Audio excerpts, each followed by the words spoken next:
The space station called Korath 7 floated in the darkness between stars. It was huge, it was old, and it was home to the Galactic Defense Academy, where young soldiers from 100 different worlds came to learn the art of war. Tarek Sovan walked through the lower corridors of the station. He moved quickly, keeping his head down. His four thin arms held a stack of data tablets close to his chest. He was Velnori, a species known for their gentle nature and brilliant minds. His people had large dark eyes, smooth blue-gray skin, and bodies built for thinking, not fighting. Tarek was one of the best students in the academy. His scores in navigation and stellar mapping were the highest in his class. But none of that mattered in the corridors of Korath 7. Here only strength mattered, and the Velnori were not strong. He checked the time on his wrist device. The evening meal period had just started. Most cadets would be in the dining halls. The corridors should be empty. If he was lucky, he could reach his quarters without any trouble. He was not lucky. Well, well, look who decided to crawl out of his hole. The voice came from behind him. It was deep and rough, like rocks grinding together. Tarek's blood turned cold. He knew that voice. He had heard it in his nightmares for weeks. He turned slowly. Three figures blocked the corridor behind him. They were Krethkai, a reptilian species from the hot jungle worlds near the galactic core. Their scales were dark green, almost black. Their eyes glowed yellow in the dim light. Each of them stood over 2 meters tall, with thick muscles and claws that could tear through metal. The one in front was the largest. His name was Voreth Dren. He was the son of a Krethkai war chief, and he believed that the universe belonged to the strong. The weak existed only to serve or to suffer. I asked you a question, Prey, Voreth said. He stepped closer. His two friends moved to the sides, cutting off any escape. Did you think you could hide from me forever? Tarek's voice shook when he spoke. I was just going to my quarters. I do not want any trouble. Voreth laughed. It was an ugly sound. You do not want trouble? But trouble wants you, little Velnori. You made me look foolish in class today.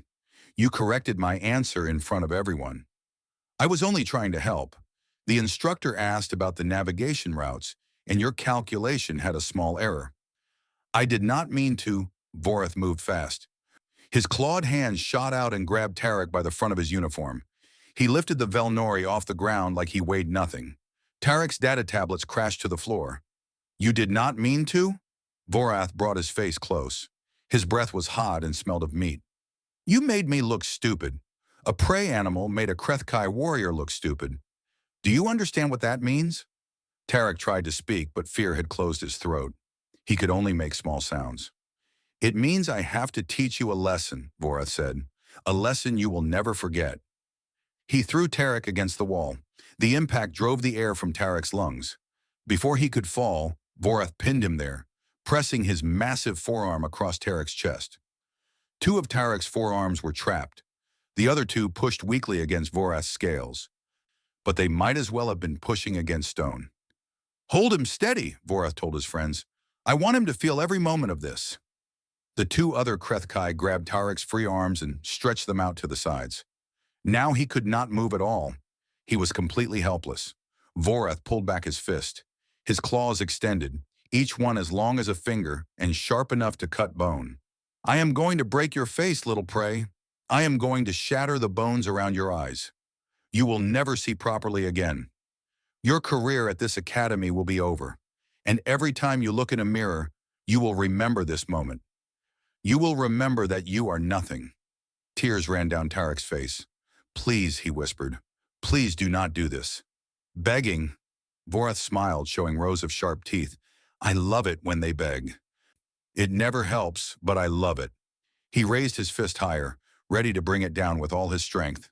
The corridor was empty. The security drones did not come to this part of the station. The cameras here had been broken for months and no one had fixed them. Voreth had chosen this place carefully. No one would see. No one would help. That was how it always worked at the academy. The strong did what they wanted. The weak suffered in silence. No one interfered, because interfering meant becoming the next target. Tarek closed his eyes. He thought of his homeworld. He thought of his family. He thought of all the dreams that were about to die in this dark corridor, far from everything he loved. Voreth's arm began to descend. And then something happened. There was a sound. Footsteps, quick and light, coming from around the corner. All four of them turned to look. A figure stepped into view. It was small compared to the Krethkai. It wore a cadet uniform, but the design was different. The patches on the shoulders showed a planet that none of them had seen before. A blue and green world covered in clouds. It was a human, a female, young with dark hair pulled back from her face. Her skin was brown, her eyes were dark, and her expression was completely calm. She stopped walking. She looked at the scene before her. A Velnori pinned to the wall, three Krethkai surrounding him, a fist raised to strike. For a moment, nobody moved. The smart thing for the human to do was obvious. She should turn around and walk away. This was not her fight. Getting involved would only bring pain. Everyone at the academy knew this. Everyone followed this rule. The human girl did not move. She did not look away. She just stood there watching, with those strange dark eyes that seemed to see everything. Vorath snarled at her. "What are you looking at, ape? Walk away. This does not concern you." The girl said nothing. Vorath turned back to Tarek. His arm was still raised. "Forget her. She is nothing. Just another weak creature from a weak world." He started to swing his fist down again. The girl was still not walking away. In fact, she had started moving closer. Kira Vasquez had seen violence before. She had grown up with it. Her home was the megacity of São Paulo Recife, a massive urban zone on Earth that stretched along the coast of what used to be Brazil. 50 million people lived there, packed into towers that reached toward the sky. The streets below never saw sunlight. The air smelled of machines and sweat and desperation. Kira was born in the lower levels, where the poor lived and the gangs ruled. Her father had died when she was 6. Her mother worked 3 jobs and was never home. Kira had raised herself on those dark streets, learning early that the world was divided into 2 types of people, those who took what they wanted and those who had things taken from them. She had decided very young that she would not be the second type. By the time she was 12, she knew how to fight. By 15, she knew how to survive. By 18, she had caught the attention of the Terran Defense Force, the military organization that protected Earth and represented humanity among the stars. They had put her through the candidacy trials. 3 months of hell. They tested everything: strength, speed, endurance, intelligence, willpower. They pushed candidates until they broke, and then they pushed harder. Of the 2,000 young people who started the trials, only 12 finished. Kira was one of them. Now she was here, on a space station light years from home, one of the first humans ever admitted to the Galactic Defense Academy. She was supposed to represent her planet. She was supposed to prove that humanity deserved a place among the stars. So far, it had not gone well. The other species looked at humans and saw nothing impressive. Humans were small. Humans were soft. Humans lived short lives on a planet that most aliens considered a death trap.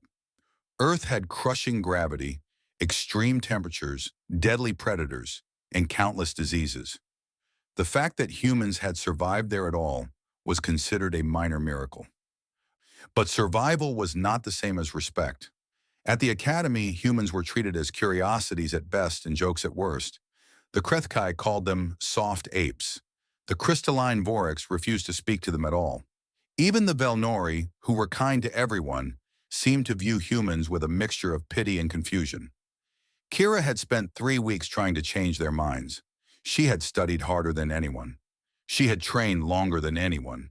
She had followed every rule and respected every custom. None of it mattered. She was still the girl from the death world, the primitive creature who had somehow stumbled into civilization. She was thinking about all of this as she walked through the lower corridors that evening. She had just finished a maintenance shift, cleaning equipment in one of the training halls. It was work usually given to the lowest cadets, and she had done it without complaint. She was trying so hard to fit in, to be accepted. Then she heard the sounds, a voice deep and threatening, another voice high and afraid, the unmistakable noise of someone being hurt. She should have walked away. Every logical part of her brain told her to walk away. Getting involved in fights between other species would only cause problems. The humans were already struggling. They could not afford to make enemies. But her feet had stopped moving. Her body had turned toward the sounds. And before she could stop herself, she was walking closer. She rounded the corner and saw them. Three massive Krethkai, their scales dark and their eyes glowing. A small Velnori, pinned to the wall, his face wet with tears. The biggest Krethkai had his fist raised, ready to strike. Kira's heart began to beat faster. Not with fear, with something older, something deeper. On Earth, humans had a long history. Much of it was ugly. They had done terrible things to each other over the centuries. Wars, slavery, cruelty beyond imagination. But there was another part of that history, a part that came out when things were darkest. A strange fire that burned in the human soul, a refusal to accept evil, a need to protect the helpless even at great cost to themselves. Kira felt that fire now. It started in her chest and spread outward, pushing away the doubt, pushing away the fear. The Velnori was crying, begging. The big Krethkai was laughing at him. Kira thought of her mother, working herself to death in the dark levels of the city. She thought of the children in her neighborhood, hungry and scared and alone. She thought of every weak person she had ever seen crushed by those who were stronger. She had promised herself long ago that she would never stand by and watch. She would never be the person who did nothing. The Krethkai leader noticed her. He told her to walk away. He called her an ape. He said she was nothing. She heard the words, but they did not matter. Nothing mattered except the crying Velnori and the fist that was about to destroy his face. She started moving forward. Her mind became very calm, very clear. She had been in fights before, many times. She knew how her body worked under pressure. Her heart rate was increasing, pumping more blood to her muscles. Her senses were sharpening, taking in every detail of the corridor. Her breathing was slowing, becoming deep and steady. This was what humans called the fight response. It was a gift from millions of years of evolution on a dangerous world. When threatened, humans did not just run or freeze. They became something else, something focused, something dangerous. The Krethkai were bigger than her, stronger than her. Their scales were like armor. Their claws were like knives. None of that mattered. Kira had learned to fight in the streets of São Paulo, Recife, where size and strength were never enough. She had learned that every creature had weaknesses. She had learned that speed and precision could defeat raw power. She had learned that the will to keep fighting was worth more than any weapon. The big Krethkai had turned back to his victim. His fist was coming down. Kira was close now. Close enough to see the fear in the Velnori's eyes. Close enough to smell the reptilian musk of the Krethkai. Close enough to act. She did not hesitate. She did not warn them. She did not give them a chance to prepare. She just moved. Her right foot left the ground. Her body rotated, putting all her weight and momentum into a single strike. Her boot connected with the side of the big Krethkai's knee, hitting the joint from an angle it was not designed to handle. The effect was immediate. The Krethkai's leg buckled. His balance failed. His descending fist missed the Velnori's face by centimeters and slammed into the wall instead. Before anyone could understand what had happened, Kira had placed herself between the Krethkai and their victim. Her stance was low and wide. Her hands were open and raised. Her eyes moved constantly, tracking all three enemies at once. For a long moment, nobody moved. Nobody spoke. Then the big Krethkai turned to look at her. His yellow eyes were wide with shock, shock that was quickly turning to rage. "You," he said. His voice was like thunder. "You dare to touch me?" Kira did not answer. She kept her eyes on all three of them. She controlled her breathing. She waited. The Krethkai rose to his full height. He was nearly twice her size. His scales seemed to grow darker with anger. His claws extended to their full length. "I am Voreth Dren, son of the war chief. I have killed creatures 10 times your size. And you, little ape, you just made the worst mistake of your short life." Behind her, Kira could hear the Velnori sliding down the wall, too weak to stand. She could not help him yet. First, she had to deal with what was in front of her. Vorath stepped forward, his two friends spreading out to flank her. "I was going to let you walk away," and he said, "but now I am going to break every bone in your body, and I am going to enjoy it." Kira shifted her weight slightly, preparing herself. She was not afraid. She was ready. Vorath attacked first. He was confident. He was angry, and he made a mistake that many strong creatures made when facing humans. He assumed that size meant victory. He lunged forward, his right claw sweeping toward Kira's head in a wide arc. It was a powerful strike. It was a fast strike. Any Velnori or similar species would have been torn apart by it. But Kira was not there when the claw arrived. She had moved the moment his muscles tensed. She ducked under his arm, stepping to the side, letting his own momentum carry him past her.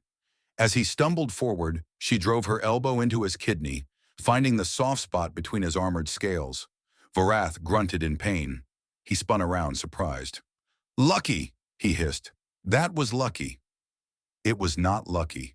It was training. It was experience. It was a lifetime of fighting things bigger than herself. The two other Krethkai moved in from the sides.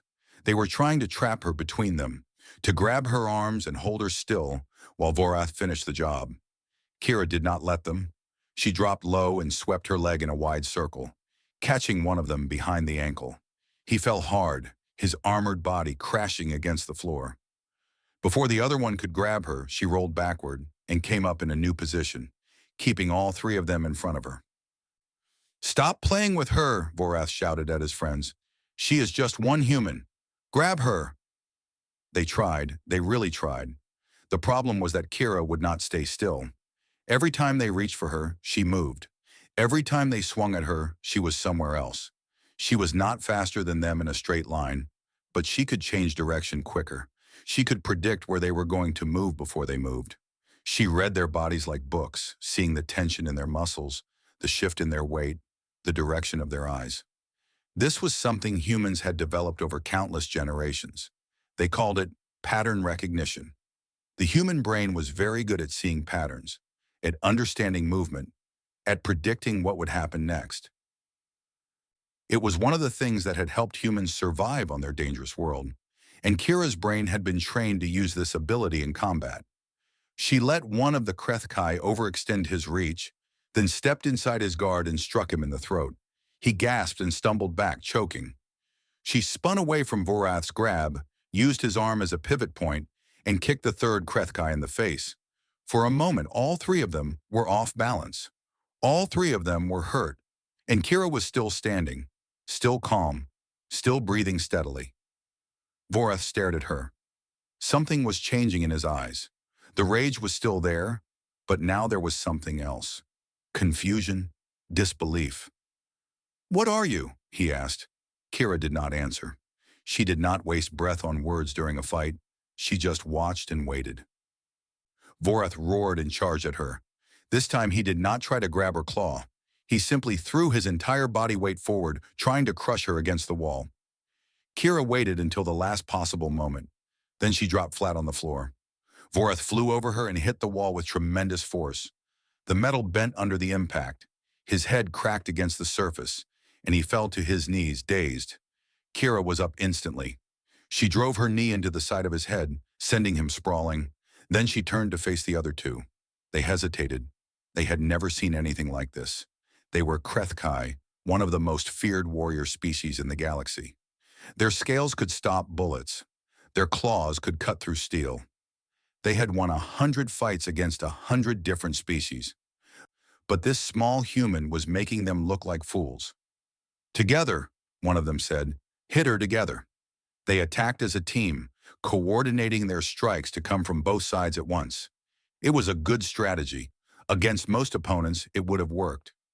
Kira did something unexpected. Instead of retreating or trying to dodge both attacks, she moved toward one of them.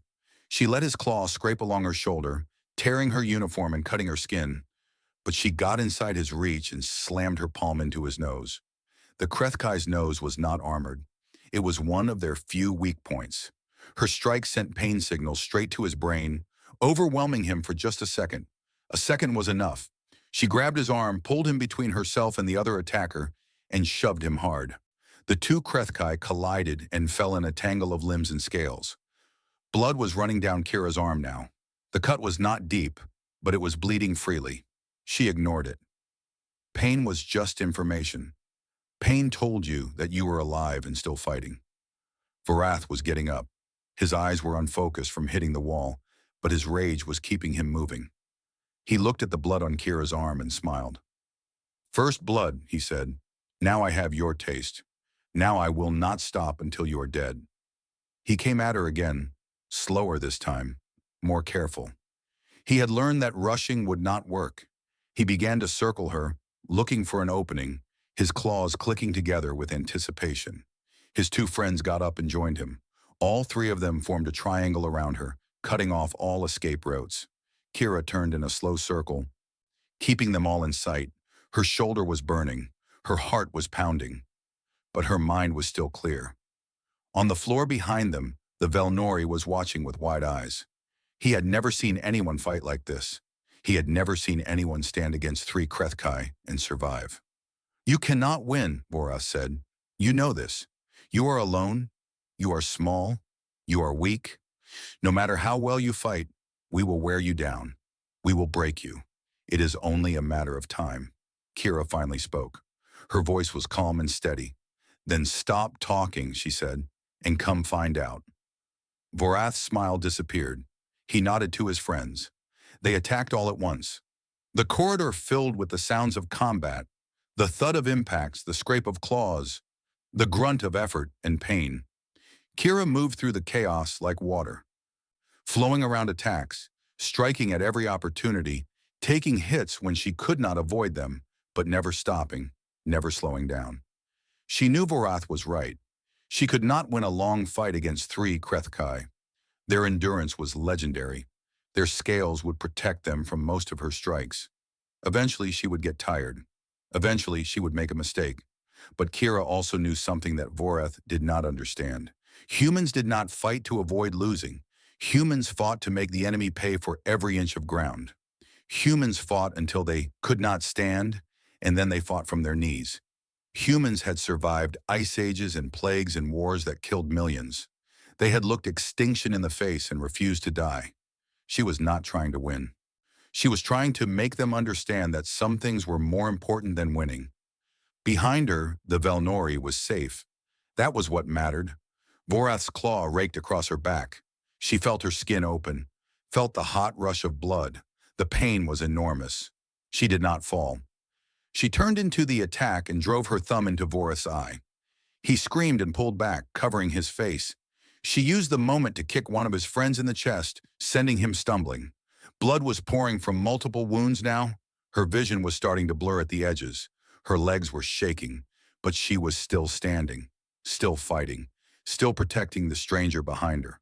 The Krethkai were breathing hard. Their movements were getting slower. They were not used to fights that lasted this long. Their species fought in short, brutal bursts. They crushed their enemies quickly and moved on. They had never faced something that simply refused to stop. Vorath wiped the blood from his damaged eye and looked at Kira with something new in his expression. Fear. The fight had lasted more than 4 minutes now. In the world of the Krethkai, this was a very long time. Most of their battles ended in seconds. A quick display of strength, a single devastating blow, and the enemy would submit or die. That was how it had always been. Vorath did not understand what was happening. He had hit the human many times. He had cut her with his claws. He had thrown her against walls. Any other species would have collapsed long ago. The pain alone should have put her into shock. The blood loss should have made her too weak to stand. But she was still fighting. She was slower now. Yes, her movements were not as sharp. Her breathing was heavy and rough. But every time Vorath thought she was about to fall, she would do something unexpected. She would twist away from a killing blow. She would strike at a weak point. She would keep moving, keep fighting, keep refusing to die. It was impossible. It was wrong. It went against everything Vorath understood about the universe. "Why?" he shouted at her. "Why will you not fall? You are broken. You are bleeding. You cannot win." Kira did not waste breath on an answer. She was saving every bit of energy for the fight. But she knew why. Every human knew why. On Earth, there were no scales to protect you, no claws to fight with, no venom to kill your enemies. Humans had soft skin and blunt teeth and weak muscles. By all logic, they should have died out millions of years ago. But they had something else, something that had carried them through ice ages and famines and disasters that had killed countless other species. They could keep going. The human body was designed for endurance. Humans could walk and run for hours, for days, while other predators collapsed from exhaustion. They could recover from injuries that would kill other creatures. They could push through pain and fear and hopelessness and keep moving forward. This was how humans had hunted in the ancient times. They did not catch their prey with speed or strength. They simply followed it until it could not run anymore. Hours, days, however long it took, the human just kept coming, kept following, kept refusing to give up. The Krethkai did not know this. They thought humans were weak because they looked weak. They did not understand that humans were a different kind of strong, a terrifying kind of strong. Vorth was starting to understand now. His legs were heavy, his lungs were burning. The lactic acid in his muscles was building up, making every movement harder. The Krethkai body was designed for short fights, not long ones. His stamina was failing, but the human was still standing.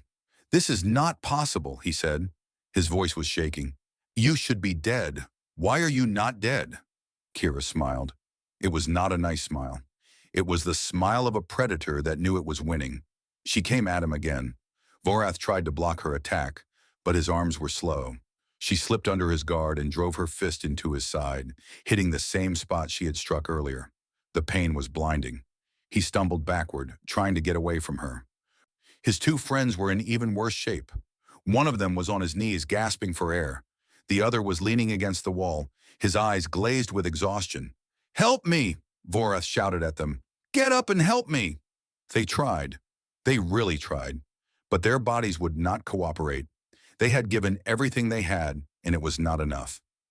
Kira turned her attention to the one leaning against the wall. She moved toward him, and he flinched. He actually flinched away from her. This small, bleeding human who should have been easy prey. "Stay back," he said. "Stay away from me." Kira did not stop. She grabbed his arm, pulled it into a position his joint was not designed for, and twisted. There was a loud crack, and he screamed. He fell to the ground, holding his broken arm, no longer able to fight. The one on his knees tried to crawl away. Kira kicked him in the head, and he stopped moving. Now it was just her and Vorath. He looked at his fallen friends. He looked at the human standing among them, covered in blood, her uniform torn, her body wounded in a dozen places. She should be dead. She should be begging for mercy. She should be anything except what she was, standing, fighting, winning. "What are you?" he asked again. This time his voice was quiet, almost afraid. Kira limped toward him. Every step was agony. She could feel the wounds on her back opening further. She could feel the blood running down her legs. Her vision was getting dark around the edges, but she was still moving. She was still coming. "I am human," she said. "Remember that." Vorath backed away until he hit the wall. There was nowhere else to go. He raised his fists, but there was no strength behind them anymore. His body had given up. Only his pride kept him standing. "I am the son of a war chief," he said. "I have never lost a fight. I will not lose to a soft ape from a primitive world. I will not." He threw one last desperate punch, putting everything he had left into the blow. Kira caught his arm. For a moment they stood there like that, the massive Krethkai and the small human, locked together in the dim corridor. His yellow eyes stared into her dark ones. She could see the exact moment when he realized he had lost. Kira twisted his arm, using a technique that humans had developed over centuries of fighting each other. It was called a kimura, and it was designed to destroy the shoulder and elbow joints with a single motion. She applied the pressure. The bones in Vorath's arm shattered. The sound was like branches breaking in a storm. He screamed louder than she had ever heard anyone scream. His legs gave out, and he fell to his knees, his destroyed arm hanging useless at his side. Kira stepped back. She was swaying on her feet. The world was spinning around her. She knew she was about to collapse. She knew she had pushed her body past all its limits. But she had won. Vorath was kneeling before her, crying in pain and shame. His friends were broken on the floor around him. And behind her, the Velnori was safe. She turned to look at Tarek. He was staring at her with an expression she could not read. Amazement, maybe, or fear, or something else entirely. "Run," she said to him. Her voice was barely a whisper. "Go get help. Medical help. Tarek nodded and scrambled to his feet. He ran down the corridor, disappearing around the corner. Kira turned back to Vorath. He was still kneeling there, holding his broken arm, looking up at her with hatred and terror. Remember this, she said. The next time you want to hurt someone weaker than you, remember that there are people who will stand up. There are people who will fight, and some of those people come from Earth. She wanted to say more. She wanted to make sure he understood. But her body had finally reached its limit. Her legs gave out. She fell to the floor beside him, her blood pooling around her. The last thing she saw before darkness took her was Vorath's face, still twisted in disbelief. A human. A soft, weak human from a primitive world. She had beaten him. He would never forget it. Neither would anyone else on Korath 7. Kira woke up in the medical bay. The lights were too bright. Every part of her body hurt. She tried to move and immediately regretted it. A groan escaped her lips. You should not try to sit up yet. The voice was soft and familiar. You have been unconscious for almost 2 days. She turned her head slowly. Tarek was sitting beside her bed, his 4 hands folded in his lap. His large dark eyes were watching her with concern. The Velnori, she said. Her throat was dry and her voice sounded strange. You are okay? Tarek smiled. It was a gentle expression, warm and grateful. I am unharmed, because of you. He paused. I do not understand why you did it. You did not know me. I am nothing to you. Kira tried to shrug, but her shoulders refused to cooperate. You needed help. Nobody else was going to give it. You almost died, Tarek said. The doctors said they have never seen anything like your injuries. You had 3 broken ribs, a collapsed lung, deep cuts across your back and shoulder, internal bleeding, and a fractured skull. Any other species would have died from shock long before the fight ended. Kira was quiet for a moment. She thought about the fight, about the pain, about the moment when she had known she was going to fall, but had kept fighting anyway. Humans are stubborn, she said finally. It is our best and worst quality. Tarek shook his head in amazement. The medical staff has been studying your biology since you arrived. They say your body is producing chemicals that help you ignore pain and continue functioning under extreme stress. They say your muscles can repair themselves faster than any species they have ever seen. They say your will to survive is, he searched for the word, unnatural. We call it being too stupid to quit, Kira said. She tried to smile, but it hurt. The door to the medical bay opened. A tall figure entered wearing the formal uniform of the Academy command staff. Kira recognized her immediately. Commandant Solveth, the leader of the entire institution. She was Veshtai, a species known for their wisdom and their long lives. Her skin was the color of polished silver, and her eyes glowed with a soft blue light. Tarek stood quickly and saluted. Kira tried to do the same, but Solveth held up a hand. Do not move, Cadet Vasquez. You have done enough moving for a while. She walked to the side of the bed and looked down at Kira with an expression that was hard to read. I have been reviewing the footage from the corridor. The security cameras were supposed to be broken, but we managed to recover some data from nearby systems. Kira felt a cold fear in her stomach. Fighting other cadets was a serious violation of Academy rules. She had known this when she intervened, but she had not cared at the time. Now facing the Commandant, she wondered if she had destroyed her entire future for a stranger. I take full responsibility, she said. I acted alone. No other humans were involved. Solveth was silent for a long moment. Then slowly she began to smile. Cadet, you misunderstand. I am not here to punish you. I am here to thank you. She looked at Tarek. The Velnori have filed a formal complaint against Vorath Dren and his associates. With the footage we recovered, we have enough evidence to remove them from the Academy. They will be sent home in disgrace. Kira blinked. They are being expelled? Yes. What they did was criminal. They have been doing it for years, but no one ever came forward to report them. No one ever stood up to them. Solveth's glowing eyes met Kira's. Until now. She pulled a small device from her pocket and placed it on the table beside Kira's bed. A holographic image appeared. The Academy seal, surrounded by words in a language Kira did not recognize. This is the Korath Medal of Valor, Solveth said. It is awarded to cadets who show exceptional courage in the protection of others. It has not been given in over 40 years. She paused. The Academy Council has voted to award it to you. Kira stared at the hologram. She did not know what to say. Solvith continued. The footage of your fight has been shared among the senior staff. We have never seen anything like it. You were outnumbered. You were outmatched. You suffered injuries that should have incapacitated you within seconds. And yet you continued fighting for more than 4 minutes, until all 3 of your opponents were defeated. She leaned closer, and her voice became quieter, more intense. I have been studying military history for 300 years. I have seen warriors from every corner of this galaxy, and I tell you, Cadet Vasquez, I have never seen anything as frightening as what you did in that corridor. Kira was not sure if this was a compliment. Frightening? Yes. The Krethkai are one of the most feared species in known space. They have conquered worlds. They have destroyed fleets. And you, a young human from a world most species have never heard of, you broke one of their warriors like he was nothing. Solvith straightened up. The galaxy has been underestimating humanity. I think that needs to change. She turned and walked toward the door. Before she left, she looked back over her shoulder. Rest now, Cadet. Heal. When you are ready, report to my office. I would like to discuss your future at this academy. She paused. I think it will be a very interesting future indeed. The door closed behind her. Kira and Tarek sat in silence for a long time. Finally, Tarek spoke.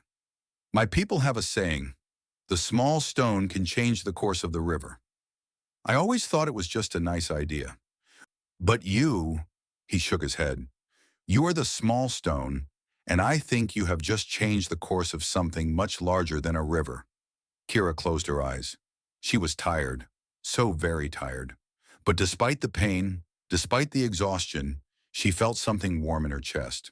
She thought about home, about the dark streets of São Paulo Recife, about her mother working herself to death for a dream of something better, about the 12 humans who had survived the candidacy trials, who had come to this station to prove that humanity deserved a place among the stars. She had not come here to become a hero. She had just done what any human should do when they saw someone being hurt. But maybe that was the point. Maybe that was what made humans special. Not their strength, not their speed, not their technology, their stubbornness. Their refusal to accept evil, their willingness to stand up and fight, even when they could not win, even when it cost them everything. On Earth, they had a name for this. They called it being human, and the galaxy was about to learn what that really meant.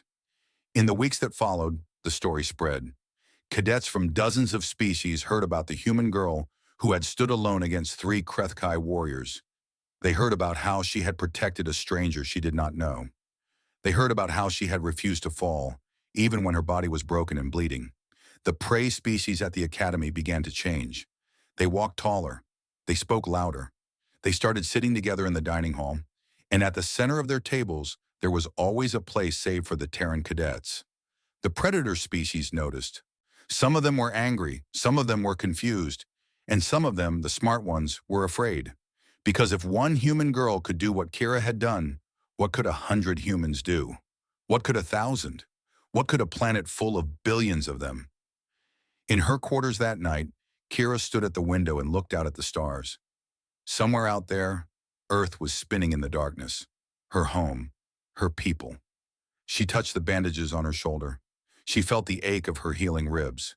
She remembered the terror and the pain, and the moment when she had thought she was going to die. She also remembered why she had done it, why she would do it again. Some things were worth fighting for. Some things were worth bleeding for. And humans had been learning this lesson for as long as they had existed. The galaxy did not know it yet, but everything was about to change. The small stone had been thrown into the river. The ripples were only beginning.